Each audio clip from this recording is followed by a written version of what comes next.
So the second you say brand to somebody, somebody's like, oh, I have the greatest logo. It's the greatest logo. I have the greatest logo and the greatest name. Hopefully the conversation we've just had shows you that that's really not what a brand is. A logo and a name, that's a visual and a verbal cue of what your brand is, but that's not your brand, right? So, just because you come up with a great logo or a great name does not mean you have a brand.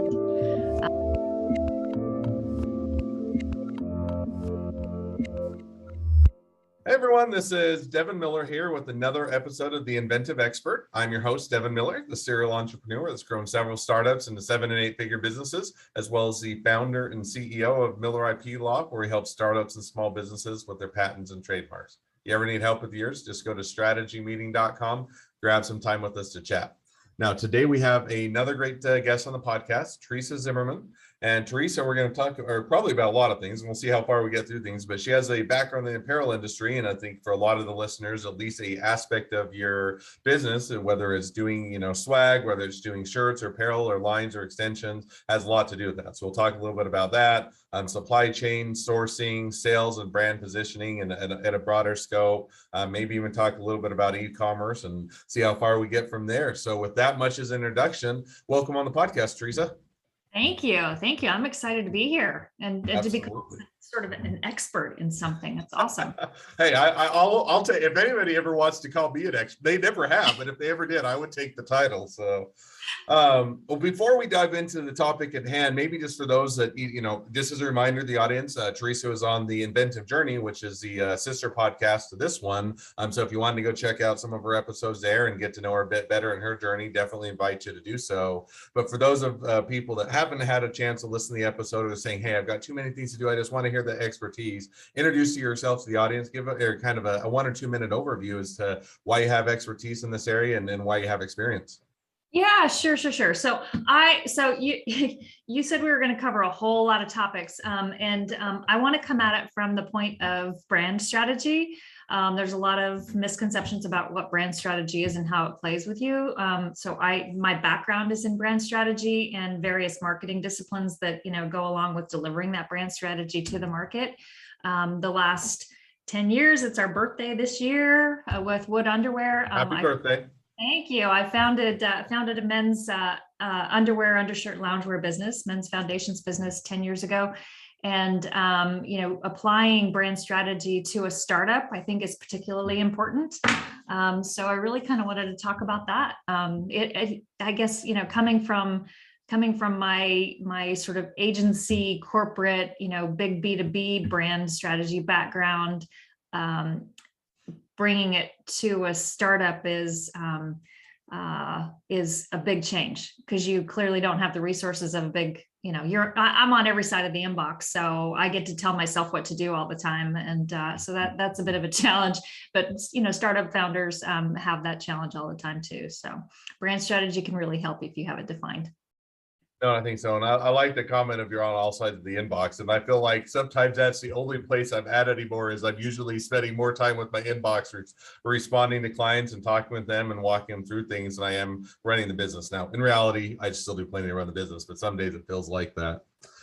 Well, as we get into it, I like I think that it's interesting because apparel is, I think, a very competitive. In other words, I get, on the IP side, I get a lot of people that come in and they have the next great idea for whether it's apparel line or they just want to have their swag or they got a cool logo and everything else. And so it's, I think, a incredibly competitive or crowded field, and to be able to break into it and have that brand strategy. And I think, you can take that and apply it to a lot of other industries as well. But, you mentioned a little bit about kind of brand strategy and standing out. How do you go about doing that in an industry that is, for all intents and purposes, pretty crowded? Well, and I think this is true for every industry, but I think you're right. I think everybody thinks, oh, I can put out the next greatest T-shirt and it's going to be an overnight success, right? And so there is a lot of that in apparel, maybe because we touch it every day and we think we can improve it every day. But at the end of the day, no matter what business you're in, brand is about being relevant and being different at the same time. So relevant differentiation and relevant to your audience and different from what else they have out there as an alternative option.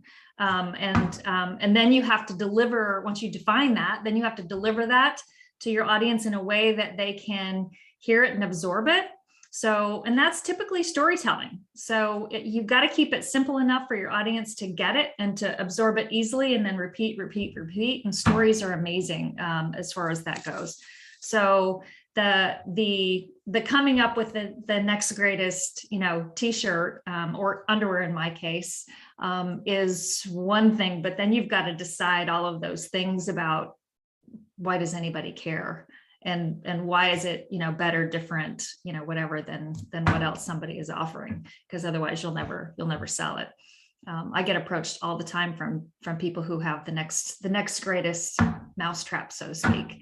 And they want to know how to put it in the market. And, you ask a question about, okay, well, why isn't somebody else doing it? Are they doing it? Oh yeah, so-and-so is doing this, but my color is going to be different. I'm like, okay, well, can they just repeat? Can they just do that as soon as they see your idea? And is there anything proprietary about that? Is there anything special about it? What, and the idea falls apart, pretty quickly, because you haven't thought through that relevant differentiation part of it. And that's even before you get into your business planning. You've got to have the idea and the story. And one of the things, and this is my uneducated biased opinion, but I think one of the things that people gravitate towards apparel is everybody thinks they have a catchy, some sort of apparel thing. And there's a lot of off the shelf product, not saying good quality that they do, but you can go and silk screen a shirt. You can go buy a whole bunch of blank ones and they say, well, all I need is a funny catchphrase and I'll put it up there. And yet you don't have, to your point, a brand or ability to position your brand and have a sales strategy. There's a lot of people that have had good ideas in quotes for shirts or clothing lines or that, because you can go and buy it off the shelf. But if you can never position it, people never know about it, then they're never, they're never going to find out about your brand. You're never going to make any sales. Yeah, that's right. Yeah. Ultimately with brand strategy, it's you've got to develop those things, and then you've got to deliver those messages out into the marketplace to your audiences and have them replayed back to you in the way that you wanted them understood. That's what your brand is. It's not what you tell people it is. It's what you tell me it is.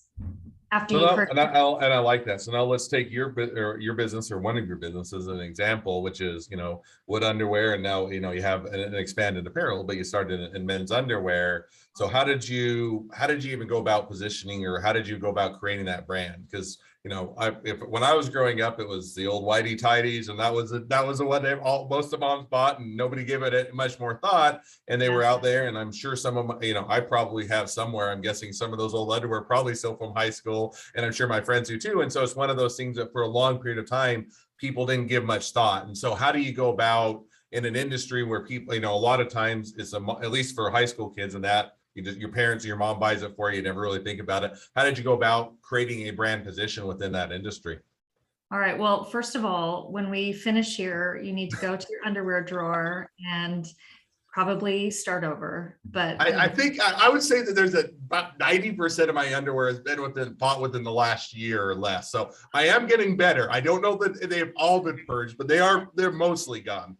Okay. All right, good. Well, so for me, I did start with product, because you have to have the product, because you can build a brand, and then if your product doesn't stand up for it, then, you're done. It's lipstick on a pig, right? So you can't have a brand without a product without a brand. So I started with product, and my first year was learning. We've talked about this on my story on the podcast, but my first year, my very first product is not the product I have today. It was, one style and 4 colors and a completely different fabric and different packaging. And, the whole bit was very, very different, because my learning was about what it was and how it was special to the marketplace and how I wanted to build its specialness. And that included compounding the story wherever I could, right? So with the name, having fun with the name. I did have the name. So wood underwear, we're having a little fun with that. But also, putting it in the fabric. there's beautiful wood viscose fibers out there. So wood is also in the fabric, and that story plays. So it's compounding the messages that are out there. It's a premium product. It's an affordable premium product. So how do I talk about it in a premium way? I mean, we err, and especially with our name and the fun that we're having with it, we err on the side of sexy, not sex. So it's a fine line in underwear, and we prefer to play on the sexy side as a more of a premium positioning and foundation pieces. I mean, over a decade, you can imagine, and this is another reason why brand strategy is important. It provides you guardrails. So because every single person that meets you as a founder of a startup company has a great idea that you should then do. And so, I mean, in expanding my line and keeping a focus on what the brand and the product can deliver on versus what everybody thinks I should be doing and expanding on. It's foundational pieces, right? So I'm not doing leisure wear, or I'm doing loungewear. I'm not doing athleisure. I'm not doing sportswear. I'm not trying to compete with the underwear out there that you can take 2 pair for a 14-day camping trip. That's not what we're trying to do. So, having that focus on the premium level foundation pieces for everyday wear for every guy. In the locker room test, it's not scary. It's not sex.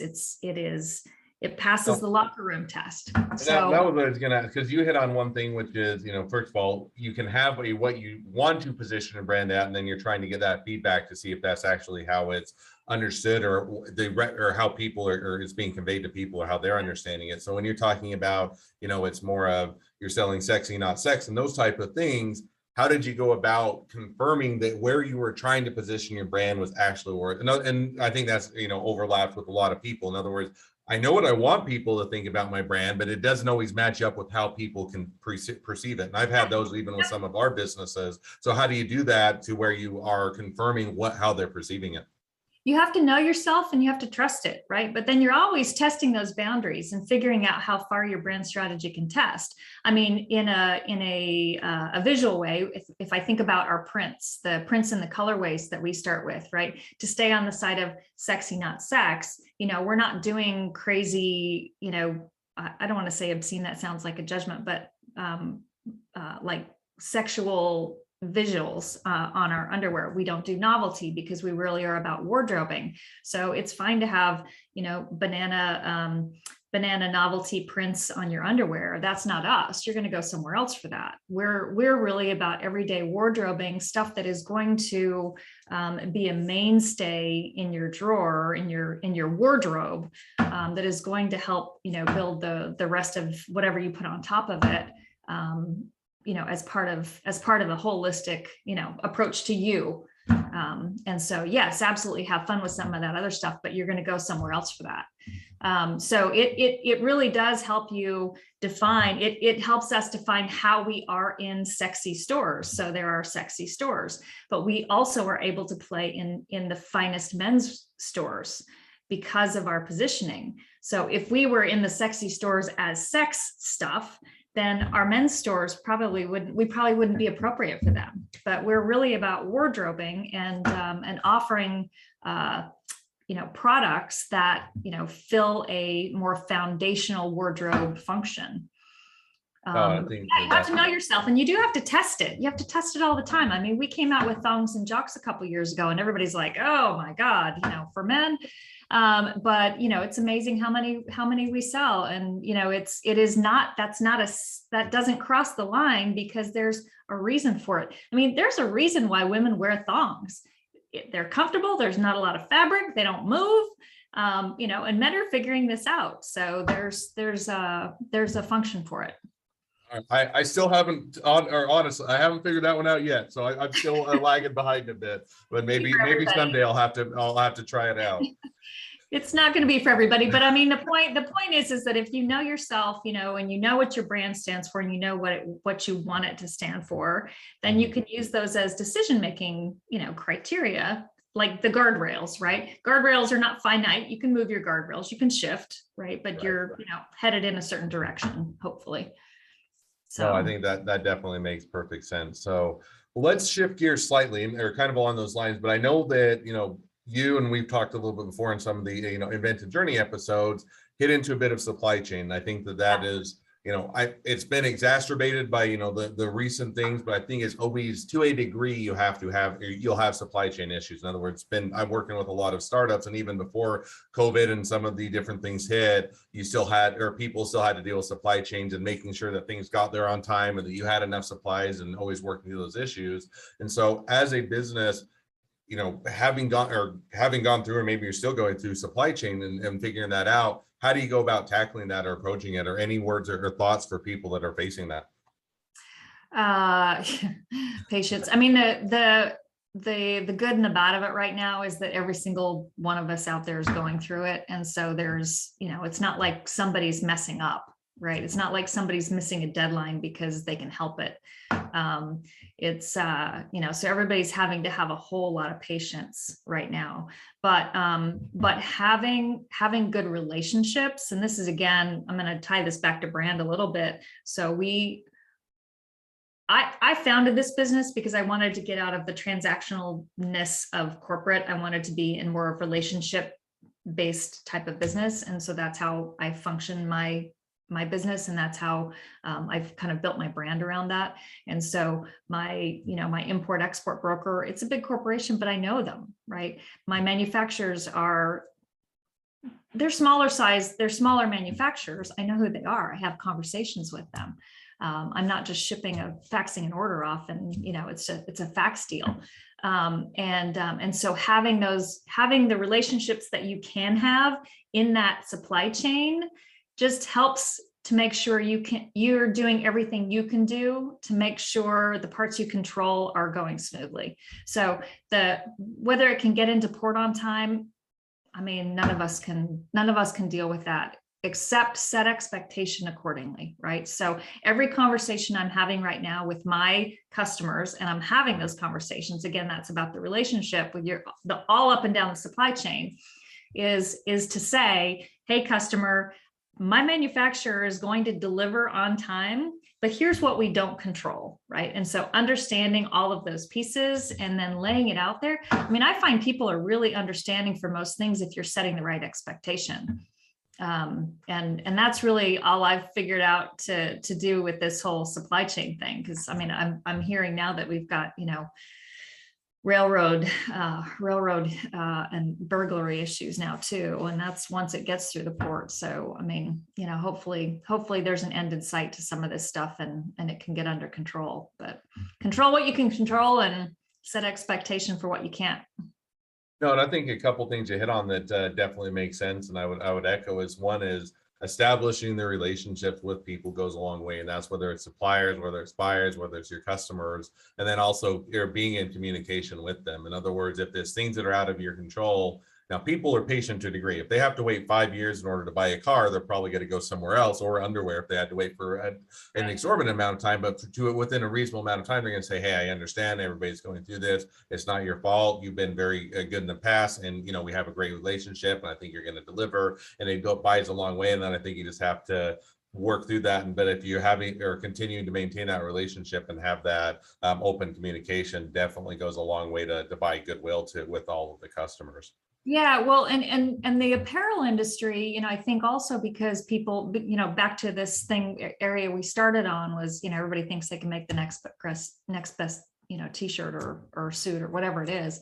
Mm-hmm. You don't necessarily think about all those pieces you have to learn. I mean, I didn't. I'm still learning. I'm still learning about it, but you have to become a student of the entire chain. I'll never forget when my current and for 10 years warehouse owner called me and said, hey, what are you doing for 3PL? And I'm like, what the hell is a 3PL? I mean, I think I can write that down. Nothing right now, but I'd like to learn more. Right. So, I mean, I didn't know what I didn't know, but, once you start learning some of these pieces, you've got to become a student of all of the pieces, whether you need to be the expert or not. You still have to be a student of all of it so you can connect all those dots and develop relationships where you can. No, I think that's a great point. Now, one thing I'll switch to a little bit, because if I understand, and you can tell me where I misunderstand your business, because I'm by far not the expert, but one of the things you do a lot of is on the e-commerce side or e-commerce platform, and part of your sales and efforts. And I get that there's stores and distribution, but if you're to talk, one of the areas I think is certainly an area that's growing is the e-commerce side, because people have found, whether it's through COVID and the pandemic, you don't always have to go into retail stores. You don't always have to go into, physical locations for everything you're purchasing. Now, some people may want to, and there's still a reason that it's around. But if you're saying now for the e-commerce side of platforms and that, any words of advice as to how you might position yourself, you might, or represent the brand, how you might convey that, and any other kind of pieces of advice in that realm? Yeah, well, so again, I think if you are going to be an e-com brand, that's a very different thing than being a, national wholesale plus e-com brand, right? There's a lot of brands out there starting that are pure e-com, but I think I think you can even see with what Amazon has started to do about physical locations. You're not going to get away from the store. I mean, e-com is growing, and it's growing at phenomenal percentages, but it's still a small percentage of commerce that happens.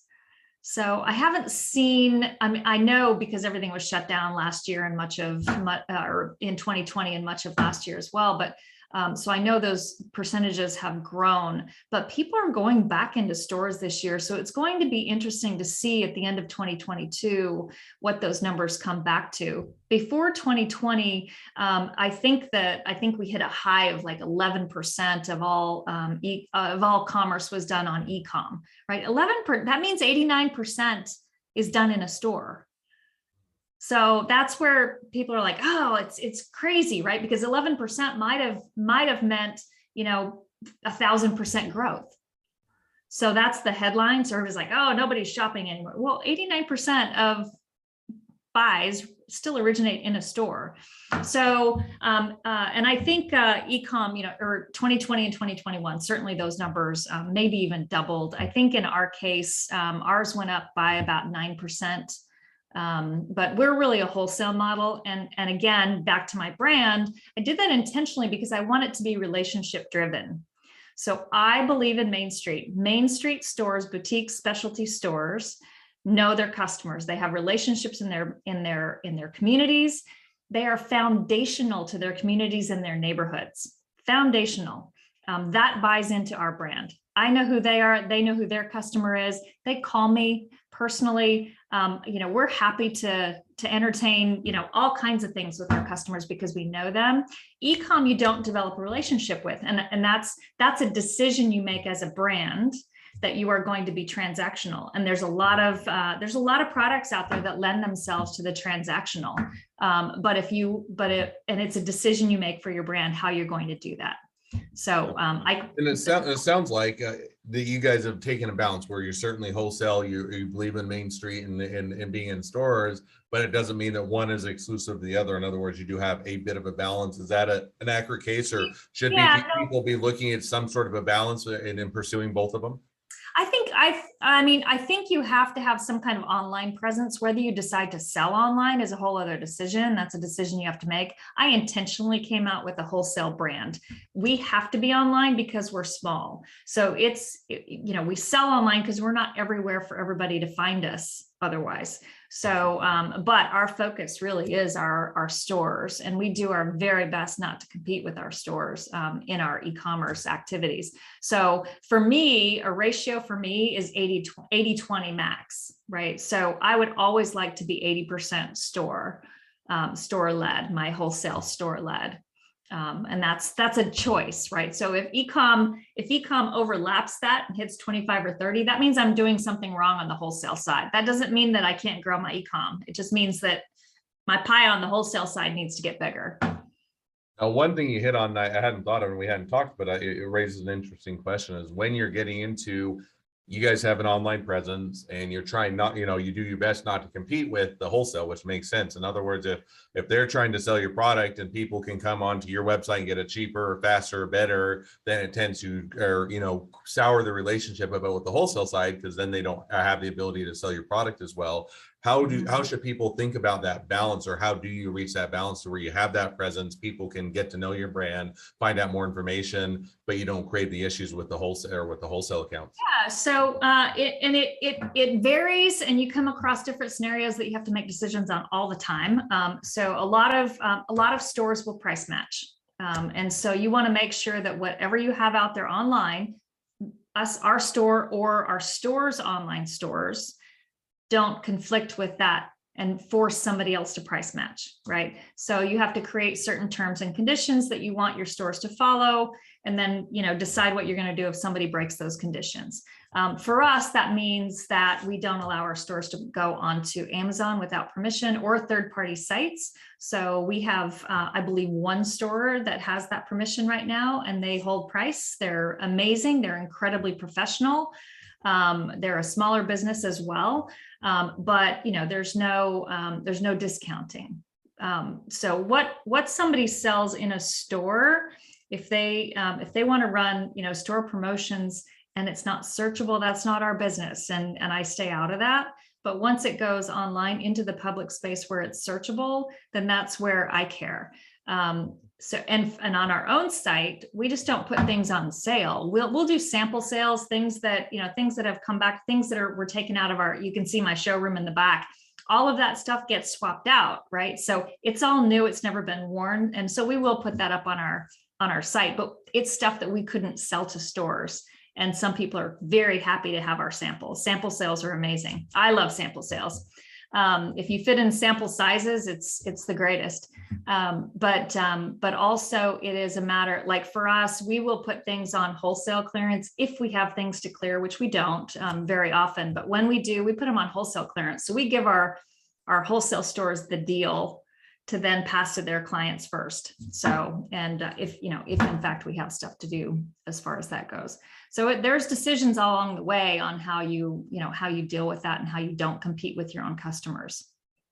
No, I think that's a good approach is, however you're doing it, make sure you're not competing with the wholesale customers that you have, because they are customers and they're trying to make the sales. And if you now make it so that everybody goes and buys your product on Amazon that you're selling directly, and the wholesaler is saying we can't compete, or it doesn't make sense anymore, you just robbed yourself of those opportunities. And that's a brand decision. It's a brand decision. And there's a lot of companies out there who don't make that decision. They're happy to sell to anybody at any price they can sell it to. Yeah, and I think that one's most of the time probably a more short-term approach. In other words, if you take that approach, and you may be able to get some of those short-term sales, but if you're trying to, as you said, establish relationships in the long term, it's very difficult, if not impossible, to do so. Yeah, we could go on for a much longer period of time and we'd have a great conversation, but people would probably say, okay, we're reaching the end of the podcast. I want to get back to my normal life. So with that, I always have one question I ask at the end of each podcast. But before we jump to that, just as a reminder, we do have the bonus section where we're going to talk a little bit about Teresa's one crazy idea. So make sure if you're interested in hearing about her crazy idea, to stay tuned after we wrap up the normal episode. It'll be a good one, so I'm excited to talk through it. But before we get there, the question I always wrap up with each episode is, within your industry, within your area of expertise, what is one of the biggest myths? So the second you say brand to somebody, somebody's like, oh, I have the greatest logo. It's the greatest logo. I have the greatest logo and the greatest name. Hopefully the conversation we've just had shows you that that's really not what a brand is. A logo and a name, that's a visual and a verbal cue of what your brand is, but that's not your brand, right? So, just because you come up with a great logo or a great name does not mean you have a brand. No, I think that is absolutely fair. I mean, if I were to take, you take an iconic brand now, I'm not an Apple person. My wife loves Apple, but if you're to take the brand, our reputation is being innovators, new inventive products. Now, I'll argue I go blue in the face as to why I don't believe the brand, but they have a very strong brand about that. And a lot of people like that about their brand. And it's not just the Apple icon or Apple logo. So I think that is a great myth that people think, I've got my logo. Yeah. I've got my logo. I've got the name of my business. We've got the brand established. Now we don't have to worry about it. There's a lot more to it. Well, and one thing that, the ubiquitous brands are great as examples because everybody can understand. And the ones that I always come back to are Coke and Pepsi, right? Mm-hmm. Coca-Cola and PepsiCo. The product, I mean, I believe there's a difference. You can, people will argue to their till they're blue in the face about whether or not there's a difference in the product. I personally think there is. I'm a Coke drinker, but I'm a neither drinker, so I don't have a dog in the fight. But I mean, okay, so this is interesting, maybe as you don't drink either one, but you probably have very different perceptions of what the two are, right? So for me, you know, Coke, it's like this, it's refreshing, it's classic, I can almost smell it, I can feel it, it gives me, you know, a different feeling. And Pepsi is pop culture. It's pop, but it's pop culture. It's more, it's today, it's, you know, it's the latest trend. And the feelings you get are very different about those things. And so my replay of that back to those two brands is really what their brand is. Yep. No, I think that's a great point and a great example. Well, as we wrap up, we'll do the bonus question here in a minute, but if people want to reach out to you, they want to be a customer or client, they want to be a wholesale client of Wood Underwear and Wood Apparel, they want to be a employee, they want to be an investor, they want to be your next best friend, any or all of the above, what's the best way to reach out to you, contact you, or find out more? Well, so you can always go to woodunderwear.com, WOOD underwear.com. I'm on LinkedIn. Always happy to take DMs on any of that. We're on all the Instagram channels at Wood Underwear, email, phone, all of that information's on the website. So very accessible. Call, visit, give us your thoughts. Love to hear it. Awesome. Well, I definitely encourage people to check you out at all the different ways to connect up with the business. So, well, thank you again for coming on the podcast. It's been a pleasure. Now, for all of you that are listeners, if before you log out, we always ask that if you can click subscribe, click share, leave us a review, because we want to make sure that everybody and all the startups and small businesses find out about these great areas of expertise so they can continue to build and grow their business. And on that note, if you ever need help with patents, trademarks, or anything else with your business, just go to strategymeeting.com, grab some time with us to chat. So now with that, as we wrapped up the normal portion of the episode, now we get to jump to the fun part, or it's all fun, but the bonus question, which is we get to hear a little bit about a crazy idea you've had. And these are usually ideas that, hey, this would be fun. I may never actually pursue it, but I had the idea. If I had the limited time, money, and ability, I would pursue it. So with that, turn it over to you to tell us, what is your one crazy idea? I'm glad we brainstormed this in advance, because I love this idea. It is underwear that self-combusts when you should get new underwear. I mean, so it's like you open your drawer after 2 years and that pair is no longer there. It's like, whew. So it's almost like, it's kind of like the magician paper that just goes up in flames. And so after 2 years, it just has a self-imposed timer that all of a sudden you just open your drawer and there's just a big poof of smoke and your underwear is God where it used to be. That's right. And you're forced to then go get fresh underwear, because most people's underwear drawers need help. So yes. There you go. Now I'll ask a follow-up question, because I have no idea. Do you have any idea of how you're actually going to implement the idea yet as to how it's going to be taking place? No, but if you run across any technology that helps me with it, send them my way. All right. Well, if I come across, or if there's any listeners that have the idea. Moths. All We'll right. send every underwear with a package of moths to eat through the cotton. So it's kind of just a very slow eating underwear. So when you're getting close, you're saying, okay, the moths are getting close to eating it through, and then just one day it's gone. All right, maybe we'll do that. I do know some people that are in the biotech industry, so maybe there's something there where they can actually do it or with some chemical. I don't know how you do it. Maybe it's just like the old James Bond movie where this message will self-destruct in so many times, and you just have a timer on the underwear where you can see it counting down the number of days that you have left until it just combusts. So. Love it. All right. Well, I expect that that Wood Underwear will soon be coming out with this. I'll be your first customer if you buy it. Not because it'll be a self-imposed timer, so I can get from that 90% or 95% to 100% in my underwear drawer of not having any old ones that are stuck around way too long. So I'll be your first customer once you figure out how to do it. Perfect. All right. Well, thank you again, Teresa. I love the crazy idea. It's a fun one. And thank you for coming on the podcast and sharing all your expertise. Definitely, I'm sure it's valuable to the audience. And with that, we'll go ahead and wrap up the podcast and wish the next leg of your journey even better than the last. Thanks, Devin. Thank you so much.